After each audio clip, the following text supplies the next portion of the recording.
குரு ஆசிரியர் நிறைய அனைவருக்கும் வணக்கம். ஜூன் 5ஆம் தேதி 2026 வெள்ளிக்கிழமை, வைகாசி 22ஆம் தேதி தேய்பிறை, பஞ்சமி திதி.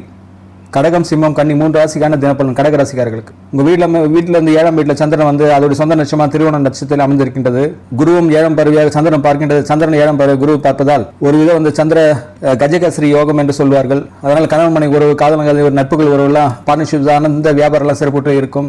புதிய ஒப்பந்தங்கள், புதிய திட்டங்கள்லாம் மேம்படும். உங்க வீட்டிலே வந்து குரு வந்து உச்சகுரு இருப்பதால உடல் ஆரோக்கியத்திலும் மேம்பட்டு இருக்கும். ஆன்மீக சிந்தனைகளும் அதிகரிக்கும். உங்க 2ஆம் வீட்டில் கேது இருக்கிறதுனால கண்டிப்பாக ஆன்மீக சிந்தனை அதிகரிக்கும். தனிமையான உணர்வுகள் இருந்தும் வாக்குல வந்து ஒரு விதமான நம்பிக்கை எழுந்தது, ஒரு விதமான அசௌகரியத்தை உணர்வீர்கள்.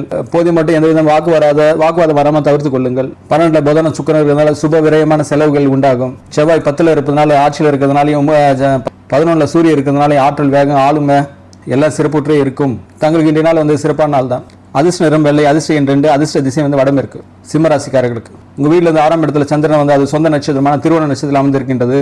குரு பார்வை வந்து சந்திரன் மேல இருக்கிறதுனால உடல் ஆரோக்கியம், கடன் சார்ந்த பிரச்சனைகள்லாம் எல்லாம் கட்டுக்குள் இருக்கும். இருந்தும் தங்களுக்கு வந்து அஷ்டம சனி இருப்பதால், குரு பார்வையும் வந்து 9ஆம் பார்வை இருப்பதால் பெரிதளவுக்கு அது இருக்காது. இருந்தாலும் அதோடைய வீரியம் இருக்க செய்யும். போதையும் மட்டும் தவிர்த்து கொள்ளும். உங்க ராசிநாதன சனி 3ஆம் பார்வையை பார்ப்பதனால கோபம் அதிக மீறி வரும், எல்லை மீறி வரும். போதை மட்டும் தவிர்த்து கொள்ளுங்கள். மனம் சார்ந்த ஒரு குழப்பம் இருக்கும், அது அளவு மீறி போகாது என்று நினைக்கின்றேன். ஏன்னா குரு பார்வை இருக்கின்றது. இருந்தாலும் ஆன்மீக சிந்தனை அதிகப்படுத்திக் கொள்ளுங்கள். உங்க வீட்டில் வந்து கேது இருக்கிறதுனால உங்களை நீங்க தனிமைப்படுத்தி ஒரு விதமான தோய்வான மனநிலை தான் இருக்கும்.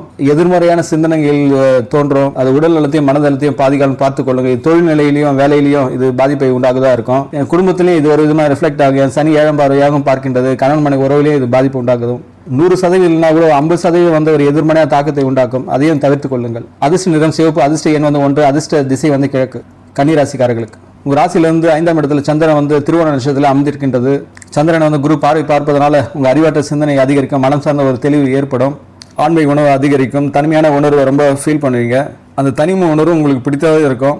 ஆலை வழிபாடு, தியான, யோகா செய்வதை ரொம்ப விரும்பியீர்கள்.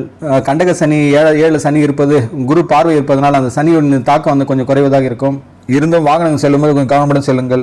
8ல் செவ்வாய் இருந்து அது 2ஆம் வீட்டையும் பார்க்கறதுனால போது மட்டும் வாகனம் செல்லும்போது கவனமுடன் செல்ல வேண்டும். 2வது உங்கள் வாக்குலையும் ரொம்ப கோபம் அதிகமாக வெளிப்படும்.